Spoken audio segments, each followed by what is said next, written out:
Kamara mahigpit na bubusisiin ang naiulat na aberya sa RFID system sa gitna ng paggunita ng Semana Santa. Samantala, humarap naman sa inyong pambansang TV si Deputy Majority Leader for Communications, Erwin Tulfo, para idetalye ang iba't ibang plano sa Kamara. Si Mel Lesmora sa detalye.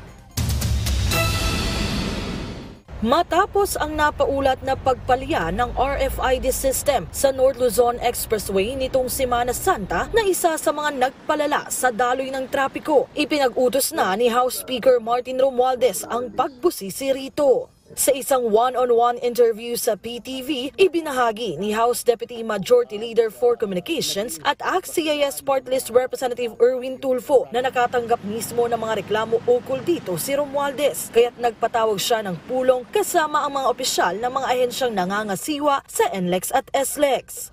I believe the Speaker, ako, tsaka ilang pa mga senior House leaders ang kasama dun sa meeting na yan. Siguro sila Majority Leader, kasama dyan, pati ilang Deputy Speaker, pati si SecGen siguro.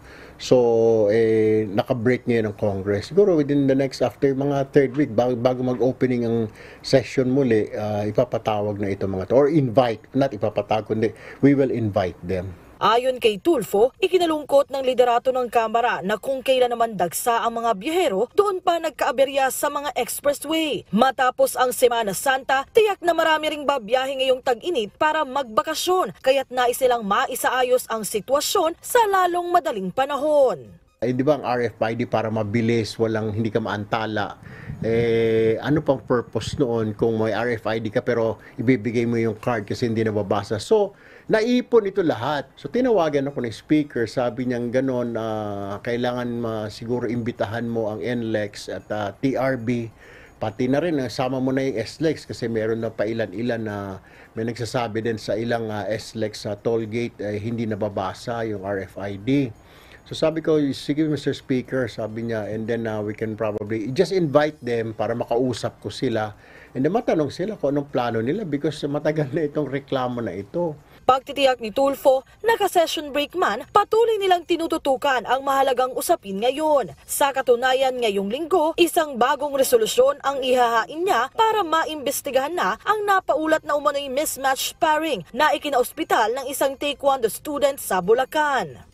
We'll have to investigate this in aid of legislation, the protection of our children when they're in that school, in their martial arts school or basketball clinic, how they will be protected. Na they left the house in one piece, dapat they should come home in one piece then in good. So magkakaroon tayo ng investigasyon dyan. I will file a resolution today or tomorrow para magkaroon ng inquiry in aid of legislation. Maging ang epekto ng sobrang init na panahon, tinututukan na rin ng Kamara, bagamat may mga hakbang na rin naman ukol dito ang Malacanang. So far, ang Executive Department, ang Malacanang is under control, fully in control of the situation. Kausap lagi ang mga iba't ibang agencies, pati Department of Health, pati ang DSWD regarding this matter. So, we're just awaiting kung kailangan ng Malacanang na Executive Department ng tulong from legislature, then we're here to help. Bago ang session break, makailang beses na rin tinalakay sa Kamara ang El Nino at ang epekto nito sa iba't ibang sektor.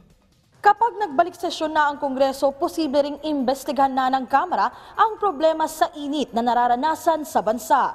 Mel Lesmora para sa Pambansang TV sa Bagong Pilipinas.